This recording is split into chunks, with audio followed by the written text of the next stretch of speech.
Bom, estamos aqui com o presidente Eusébio Pinto Neto, que é o presidente do Simpospetro RJ, que hoje vai nos falar sobre o primeiro encontro de dirigentes dos sindicatos frentistas do estado do Rio de Janeiro e um pouco sobre essa questão da implementação de modificação nas leis trabalhistas. Presidente, como é que o senhor está vendo a perspectiva desse encontro? Como é que está sendo esse primeiro encontro? E essa questão das leis trabalhistas, como é que o senhor está enxergando isso? A questão do governo Temer. Por favor, um bom dia. Bom dia, Mazola, bom dia a todos da tribuna da imprensa.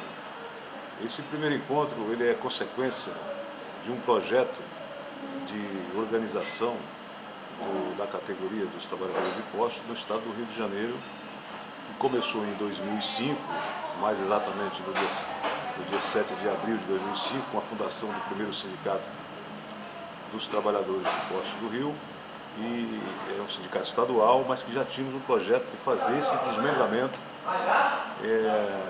fundando mais sindicatos para que pudéssemos atender melhor o trabalhador de postos de gasolina, estar mais presente na base, e por isso eu fundei mais dois sindicatos, que é o de Campo de Goytacazes e região, o Niterói e região. A formação desses três sindicatos exige hoje que nós façamos esse primeiro encontro, justamente, que certamente virão outros encontros, irão se desdobrar em mais encontros, justamente para que nós possamos avançar na organização e unificar a luta, para que possamos, assim, nos fortalecer diante do poder econômico. Ora, presidente, em relação a essa questão do benzeno, que vem sido travada uma luta pela qualidade de vida dos trabalhadores do segmento, como é que está avançando essa questão aí? Eu muito tenho ouvido falar disso nos últimos 2, 3 anos, e sabemos que o senhor implementou isso aí no Rio de Janeiro, foi o pioneiro nesse trabalho em respeito aos trabalhadores. Como é que está a questão do benzeno hoje, presidente?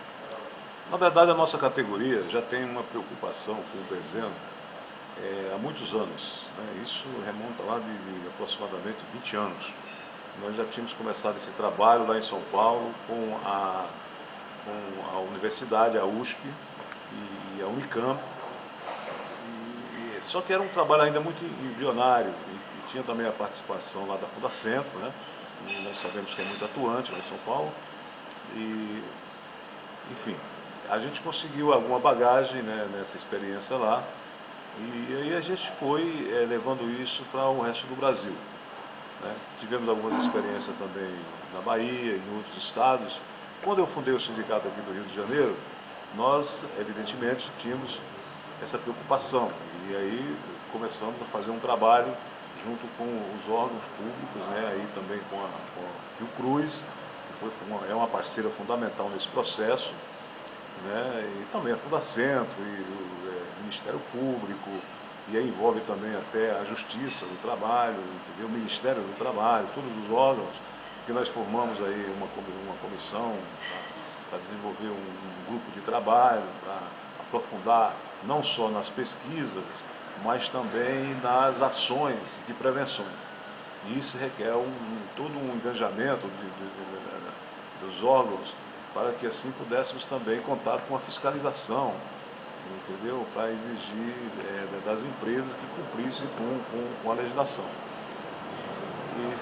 Essa questão do benzeno, ela teve um desdobramento na questão das normas que foram constituídas nesses últimos anos. Nós tivemos aí a formação de uma comissão nacional do benzeno, onde nós, dos trabalhadores de postos, temos assento, e a participação da nossa categoria nessa comissão, ela foi fundamental para que nós pudéssemos, assim, desenvolver, criar normas, normatizando essa questão do benzeno, e também implementando novas ações, entendeu? E valorizando a pesquisa, que é fundamental para identificar realmente qual a incidência, né, dessa substância na saúde do trabalhador.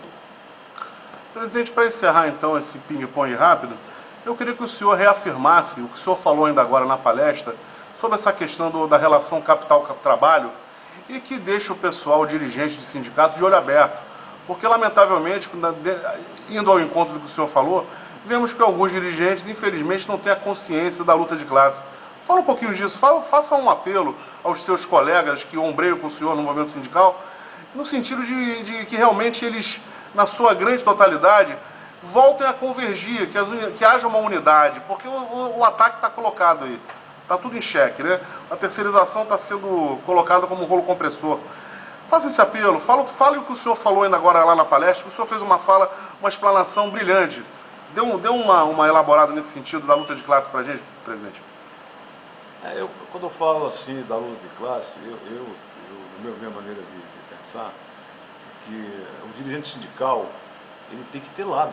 Se ele é dirigente sindical do trabalhador, ele tem que defender o trabalhador, ele tem que ter consciência que nós vivemos uma luta de classe. É simples assim, você entendeu? Nós não vivemos num socialismo e nem num comunismo. Nós vivemos no capitalismo, e diga-se de passagem, um capitalismo selvagem, entendeu? Que eu cito muito Marx quando eu falo isso, porque Marx é um pioneiro de ter, digamos assim, feito uma leitura bem correta dessa questão da luta de classe, porque você imagina, Marx já dizia lá atrás que o capital investia na cooptação das lideranças. E o que nós, de certa forma, vemos hoje, nitidamente, é isso. Agora, o capital faz o trabalho dele, quer dizer, ele defende, né, o projeto deles, né? E nós temos que defender o nosso. Então, se você é um dirigente do trabalhador, você tem que defender o trabalhador. E para defender o trabalhador, você não pode fazer concessões ao capital. É simples assim. Por que você não pode fazer concessões ao capital? Porque nós, trabalhadores, somos as pessoas que menos ganhamos, né? Não vamos nem entrar aqui na questão da mais-valia, por exemplo, você está entendendo? Que é uma coisa que está lá, de certa forma, escondida, não se discute, né? Mas nós sabemos que é onde o capital afere o mau lucro. Mas vamos dizer na questão da precarização diante das leis estabelecidas. Nós sabemos que a maioria das empresas não cumpre a lei nesse país, você entendeu? E que o trabalhador tem uma pequena participação, né, na renda do país, muito pequena em relação, entendeu, ao volume de lucro que existe no país. E a distribuição de renda, nós somos um dos países que temos a pior distribuição de renda no mundo. Nós temos, porque às vezes as pessoas não olham muito para isso, até mesmo o próprio dirigente, às vezes por força das suas funções, acaba se distanciando da base da realidade do trabalhador, entendeu? Mas nós sabemos que mais de 70% da população trabalhadora do Brasil ganha abaixo de 2 salários mínimos, portanto, passa necessidade, né? Não consegue suprir nem as suas necessidades básicas, básica do básico. Então, o que acontece? Nós temos que ter essa consciência. Então, por que nós vamos fazer concessão? Nós não temos que fazer concessão. Quem tem que fazer concessão é o capital. A crise não é provocada pelo trabalhador, a crise é provocada justamente pelos especuladores, pelo capital, pelos banqueiros, pela ganância deles. Entendeu? Não é provocada, muito pelo contrário. O trabalho, ele gera lucro e muito lucro. Entendeu? Basta você ter uma ideia.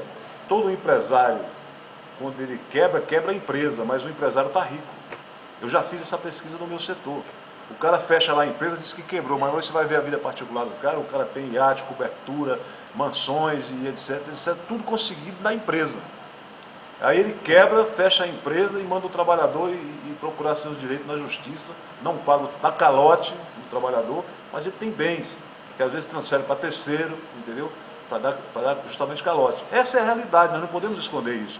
Então o sindicalista, o dirigente sindical tem que enxergar essas coisas, ele não pode ficar com essa conversa, esse lenga-lenga que você às vezes, nós ouvimos aí nos encontros, nas discussões, de ter sindicalistas dizer, não, porque a gente tem que fazer proposta, tem que trazer proposta para a mesa, tem que discutir, tem que flexibilizar. Mas flexibilizar o quê? Flexibilizar o direito de um trabalhador que não ganha nem o suficiente para se alimentar com dignidade? Como é que nós vamos flexibilizar?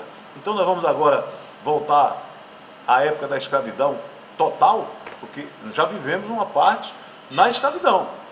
Tem um trabalhador que levanta 4 horas da manhã, entendeu? E que retorna para casa às 11 da noite, e que mora distante do trabalho quilômetros, na periferia, que fica em pé 2 horas no ônibus, para vir, 2 para voltar, são 3, 4 horas no ônibus, de pé, para trabalhar, esse trabalhador, me desculpe, ele é um escravo. Bom, conversamos com o presidente Eusébio Pinto Neto. Parabéns, presidente, sua postura realmente é exemplar e a tribuna da imprensa sindical tem orgulho de ombrear com você, porque nós também temos lado e o nosso lado é o lado do trabalhador. Obrigado pela entrevista, presidente. Obrigado. Obrigado.